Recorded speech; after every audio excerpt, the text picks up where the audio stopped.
Let's go in depth on all of this, especially the future of Afghanistan. Joining us is Wahid Monawar. He is the former chief of staff at the Afghan Ministry of Foreign Affairs. First question, the fact that the Taliban and the United States appear to be sitting down at the table, that's obviously a good sign. But anytime you bring two groups together, one wants to get something out of the talks, the other wants to get something out of the talks, what does the United States want to walk away with? Well, obviously, this is in concurrence with the policy of the Obama administration. They've been saying that they're going to leave Afghanistan. When the president allocated troops back in 2010, he also given a deadline that the troops will come back. So the only way to end the conflict is through negotiation. I think this is a positive step to open up the office, but I don't think the office is a sufficient conduit for bringing peace. The Taliban need to demonstrate to the Afghan people, to the international community, that they respect the rule of law. The civilian casualties and violence cannot continue in Afghanistan. I'm hopelessly optimistic about this bureau that has just opened up, and hopefully it will lead to better negotiation. And what do you think the Taliban want out of these talks? Well, Taliban, there are two things that they have been obviously they cannot put up the fight. They have been in the battlefield. They almost been defeated. And if you go to Helmand in Sangin district, which was their stronghold, there they don't have the same resilience. In Kandahar too, in Panjwahi district, they have been defeated. There is a rise within the villagers that against the Taliban. So militarily, they don't have that support.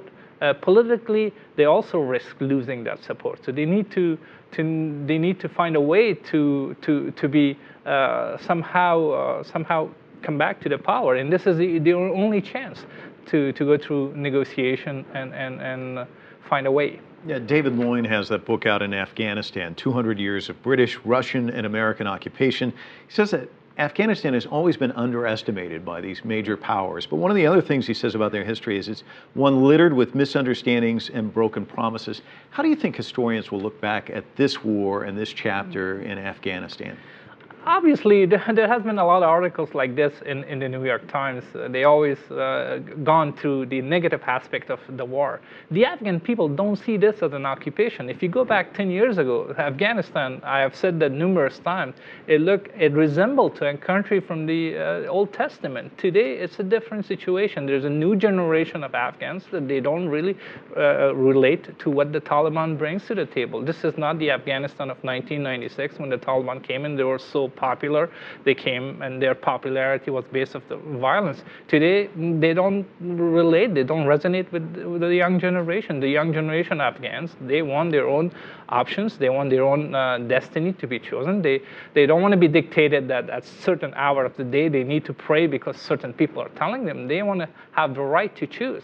And that has been offered to them by the international community for the past 10 years. They have access to tremendous amount of media, social media. They don't want to compromise this for what?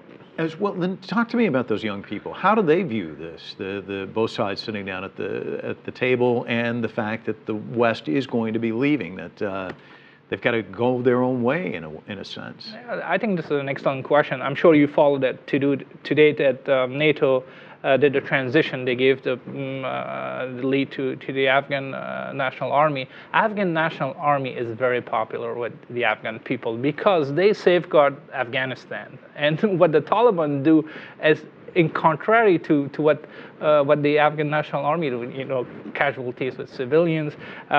What is very important that the Afghan National Army popularity will be with young people. All the young people, they volunteer to go and join the army, versus if the Taliban open up an office in Kabul tomorrow or in Kandahar, I highly doubt that people will line up and say that we want to be part of this political party, because the platform does not resonate with the Afghan people. Well, Wahid, always a delight to have you in. Thank you so much. I'm sure we'll have you back, because Thank you very much. The last chapter certainly has not been written in Afghanistan. Thank you.